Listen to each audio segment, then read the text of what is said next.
आज इमरान खान को पहली ऑफ़र की गई है, पहली बाज़ाब्ता ऑफ़र। फिर मुज़ाकरात के लिए टीम भेजने का भी मुतालबा किया गया है और साथ ही अदालत ने इमरान खान से अहम शख्सियत की मुलाकात का हुक्म भी दिया है।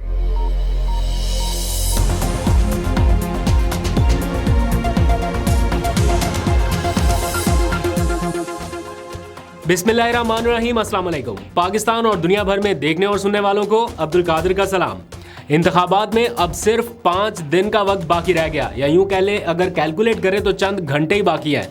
तो वक्त बहुत कम है और मुकाबला सख्त है। तो ऐसे में इमरान खान को 2 केसेस में तो सज़ा सुना दी गई है और तीसरे की कार्रवाई अभी जब मैं आपसे बात कर रहा हूं तो जारी है और ऐन मुमकिन है कि इस व्लॉग के दौरान उसका भी कोई फैसला आ जाए, क्योंकि लास्ट मोमेंट तक, बल्कि मैं अभी भी चेक कर रहा हूं इस व्लॉग को शुरू करने से पहले भी और अभी भी देखा है, कोई रिसेंट अपडेट नहीं है, लेकिन सुबह से लेकर अडयाला जेल में अभी तक कार्रवाई जारी है और शायद किसी भी लम्हे कोई फैसला या कोई ना कोई चीज़ अपडेट आ जाए तो वो मैं नेक्स्ट व्लॉग में शायद शामिल कर लूँ या अपलोड करने से पहले भी देख लूँगा। तो हो ये रहा है कि पहले डे टू डे केसेस चल रहे थे, अभी जो है डे एंड नाइट केसेस चल रहे हैं और जिस तरीके से प्रोसीडिंग्स आगे बढ़ाई जा रही हैं, अगर इस तरह सारे केसेस को देखा जाए A to Z तो मैं कहता हूँ अदालती निज़ाम में क्या ज़बरदस्त इस्लाहात आ जाएंगे। लेकिन फ़िलहाल ये इमरान खान के हवाले से हो रहा है और इस टाइम जो चैनल्स वाले हैं यानी इलेक्ट्रॉनिक मीडिया वो इंतज़ार कर रहा होगा कि किसी भी लम्हे खबर आए और ब्रेकिंग न्यूज़ चलाएं, टेलीविज़न चैनल्स की स्क्रीन्स रेड कर दें।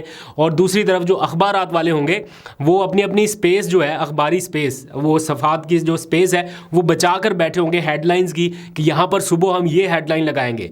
तो रात देर तक छपता रहता है ना अखबार, तो इंतज़ार भी किया, जैसे आज अखबारों में घटिया किस्म की हेडलाइंस लगी हुई हैं, साबिका शोहर, मौजूदा शोहर और उनकी लड़ाई होगी और पता नहीं क्या क्या इस किस्म की हेडलाइंस जो है वो लगाकर दिखाई गई। बहरहाल ये सारा सीन इस वक्त चल रहा है। इस सारी सूरत हाल के दौरान जो 2 अहम अपडेट्स हैं वो ये कि आज इमरान खान को पहली ऑफ़र की गई है, पहली बाज़ाब्ता ऑफ़र। फिर मुज़ाकरात के लिए टीम भेजने का भी मुतालबा किया गया है और साथ ही अदालत ने इमरान खान से अहम शख्सियत की मुलाकात का हुक्म भी दिया है। तफसीलात कुछ ही देर में बताता हूँ। एक तरफ पूरा फोकस इमरान खान के केसेस का फौरी फैसला करने के ऊपर है और दूसरी तरफ पूरा फोकस इलेक्शन डे की तैयारी पर है। इमरान खान बार बार हिदायत कर रहे हैं कि ये जो सज़ाएं सुनाई जा रही हैं इनको छोड़ के, इनको एक साइड पे रख के अगले 3 दिन बस ये 3 काम करें। हल्का मालूम करें, नाम और निशान उम्मीदवार का वो नोट करें और जिन लोगों को नहीं पता उन लोगों तक ये मालूमात पहुँचाएं। ये अगले 3 दिन तक यही काम करना है, बिकॉज उसके बाद जो 2 दिन है मालूम नहीं कि इंटरनेट होगा या नहीं होगा। तो ये 3 दिन आखिरी वक्त बचा है। इलेक्शन से पहले बड़े क्रूशल मोमेंट्स चल रहे हैं, कुछ गिरफ्तारियां भी हो रही हैं, लेकिन इसके बावजूद पीटीआई पूरी उम्मीद है कि वो अच्छी तादाद में सीटें निकाल लेगी। इस सारे मामले पर जो 2 लफ्ज़ मुझे बहुत ज़्यादा सुनाई देने को मिल रहे हैं वो है डील या ऑफ़र। मतलब जिस प्रेस कॉन्फ्रेंस में जाएं डील, जिस जगह पर जाएं ऑफ़र, कोई पैगाम, कोई इस तरह की कोई चीज़। जब से बुशरा बीबी बनी गाला मुंतकिल हुई हैं उस मामले पर बहुत ज़्यादा ये चर्चा हो रही है। तो आज पीटीआई सेक्रेटेरिएट जाना हुआ, वहाँ पर मुलाकात हुई कुछ सहाफ़ियों के साथ, एक मीटिंग थी रऊफ़ हसन के साथ। तो उन्होंने ये बताया कि इमरान खान की जानिब से ये पैगाम दिया गया है वाज़े अंदाज में कि 10 साल रखें जेल में, 14 साल रखें या 16 साल भी रखें, डील किसी सूरत नहीं करूंगा। ये उनका पहले दिन से मौक़िफ़ था और अभी तक है। हाँ, ये उनसे ज़रूर पूछा जाता है कि किसी ने कोई डील ऑफ़र भी किया आपको या आप ख़ुद से लगे हुए हैं कि कोई डील नहीं करूंगा। इमरान खान का ये पैगाम है। तो वो कह रहे हैं कि पिछले 6 महीनों में बहुत कुछ हुआ है जिसकी तफसील अभी नहीं बताऊँगा, या वो कह रहे हैं कि इसके ऊपर अभी मैं कोई अपनी ओपिनियन या एग्जैजरेट नहीं करूँगा। खैर, वो चाहते हैं, बल्कि वो कहते हैं कि इमरान खान का ये फ़ैसला है कि वो अपनी कानूनी लड़ाई जो है वो इसी तरह से जारी रखेंगे। दूसरी तरफ आज एक ऑफ़र इमरान खान को दी गई है। वो बताने से पहले एक अहम पेशरफ्त जो इस वक्त हुई है वो आपको बता देता हूँ। इमरान खान चाहते थे कि टिकटों की तकसीम के मामले से पहले उनकी मुत्तहिदा मजलिस वहदतुल मुस्लिमीन के सरबराह अल्लामा राजा नासिर अब्बास से मुलाकात हो जाए। ये पिछले महीने की बात है, जनवरी में, अभी जब टिकटें तकसीम नहीं हुई थी और वो बल्लेबाज और नज़रियाती ग्रुप वाला कोई मामला नहीं था। तो उस वक्त इमरान खान ये चाहते थे कि उनकी ये मुलाकात हो जाए।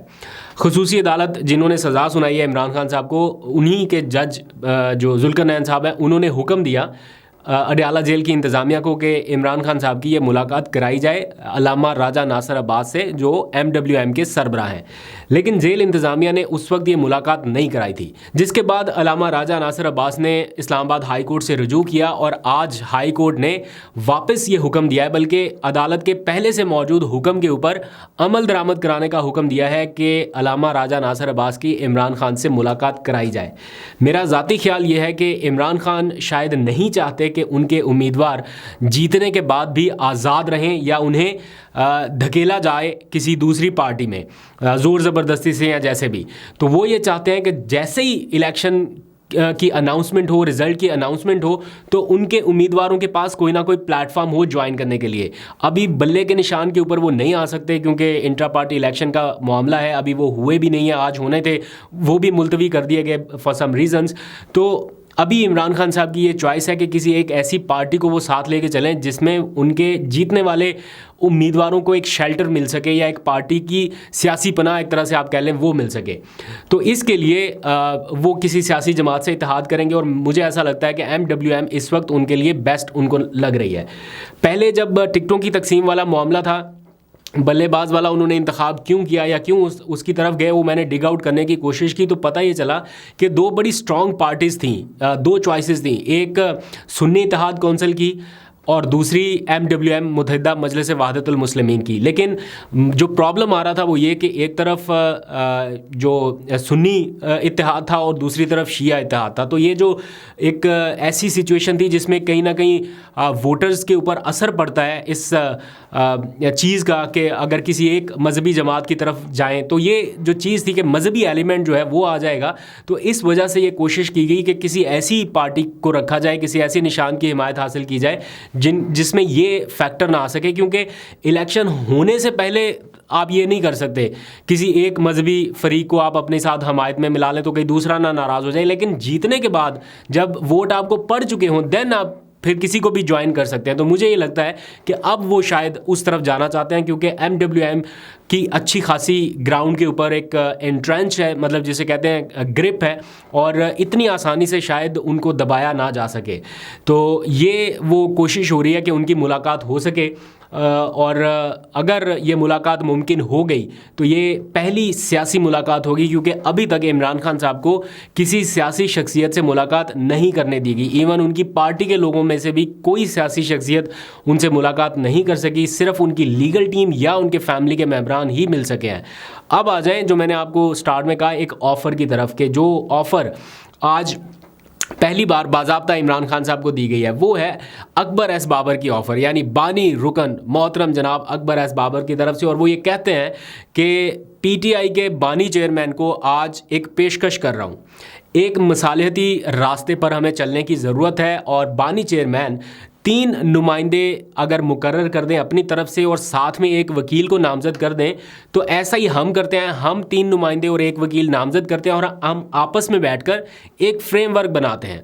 उस फ्रेमवर्क की रोशनी में एक मुआहिदा बनाया जाएगा, उस मुआहिदे के बाद हलफ होंगे और फिर वो मुआहिदे की तफसीलात इलेक्शन कमीशन में ले जाएंगे। अगर ये सारा कुछ ना हुआ तो वो इससे अगली बात भी बताते हैं कि फिर पार्टी के ऊपर पाबंदी का ख़तरा भी मौजूद है। अगर इंटर पार्टी इलेक्शन साफ शफाफ ना हुए, दैट मीन्स कि मेरी मौजूदगी के बगैर हुए, क्योंकि अब सुप्रीम कोर्ट ने स्टैंप लगा दिया कि मैं बानी रुकन हूँ, और मेरे बगैर अगर हुए तो फिर दैट मीन्स कि आपकी पार्टी के ऊपर पाबंदी भी लग सकती है, क्योंकि दोबारा चैलेंज होगा तो अदालत कहेगी कि कितनी बार आपने गलत बयानी करनी है, इस बार आपके ऊपर पाबंदी लगाते हैं।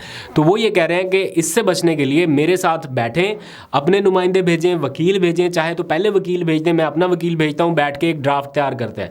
तो उनकी ये बातें सुनने में तो बड़ी अच्छी लग रही थी कि जनाब ये बट वो जिस कंडीशन के तहत आगे बढ़ रहे हैं और जितना उन्होंने पार्टी को नुकसान पहुंचा दिया है, इमरान खान के इस पूरे इलेक्शन को नुकसान पहुंचा दिया, तो मेरा नहीं ख्याल कि इमरान खान और उनकी पार्टी में से कोई भी शख्स इस ऑफ़र को कबूल करेगा।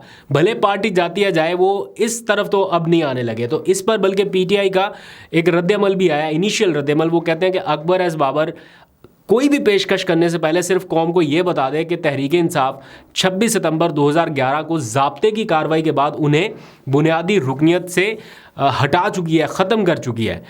और उनके लिए मुखलिसाना मशवरा ये है कि वो इस तरह के हरबों से बाज रहें और इलेक्शन कमीशन में अपनी एक नई सियासी जमात रजिस्टर करा लें अगर उन्हें बहुत शौक है सियासत की इस्लाह का बेड़ा उठाने का। तो ये सारा कुछ इस वक्त चल रहा है। बहरहाल इलेक्शन में अब जैसे मैंने बताया कि चंद घंटे चंद दिन ही बाकी रह गए हैं, तो 13 करोड़ से ज़ायद वोटर्स जो हैं वो हक के राय दही का इस्तेमाल करने वाले हैं। 13 करोड़ से ज़ायद नहीं, तकरीबन 13 करोड़, 12 करोड़ समथिंग है। तो इनमें ज़्यादातर जो है वो ख़वातीन है, यानी 52% टोटल वोटर्स की ख़वातीन हैं और बाकी मर्द हजरात हैं। लेकिन इन मर्दों में या इन ख़वातीन में ज़्यादातर जो तादाद है वो नौजवानों की है जो डोमिनेट कर रहे हैं इस सेंस में कि जो नए रजिस्टर हुए वोटर, यानी हाल ही में रजिस्टर्ड होने वाले वोटर्स की तादाद जो 2018 के इलेक्शन के बाद अब रजिस्टर्ड हुए हैं, उनकी तादाद है 2 करोड़ 30 लाख नए वोटर्स। ये एक्स फैक्टर है, मैं हमेशा कहता हूँ पीटीआई के लिए या उन जमातों के लिए जिनकी तरफ नौजवानों का रुख है। वो सारा ऑब्वियसली दिखाई दे रहा है कि पीटीआई की तरफ है। आज नवाज शरीफ साहब ये क्लेम करते दिखाई दिए, उन्होंने कहा कि नौजवान वोटर तो मेरी तरफ है, जो असल नौजवान वोटर है वो तो हमारे साथ है, मम्मी डैडी नहीं, असल नौजवान वोटर हमारे साथ है।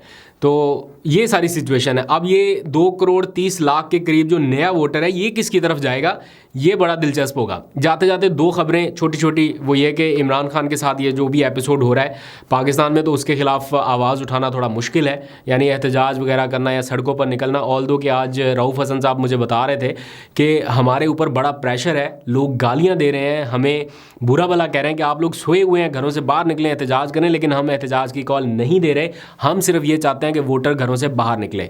तो पाकिस्तान में तो मुश्किल है, लेकिन पीटीआई इंग्लैंड चैप्टर जो है उनकी तरफ से एक इवेंट जो है वो ऑर्गेनाइज़ किया जा रहा है, जिसमें इमरान खान से इजहार यकजहती के लिए और पाकिस्तान में इलेक्शन कैंपेन की आगाही के लिए कल यानी 3 फरवरी बरोज़ हफ्ता एक पुरअमन पैदल मार्च किया जा रहा है।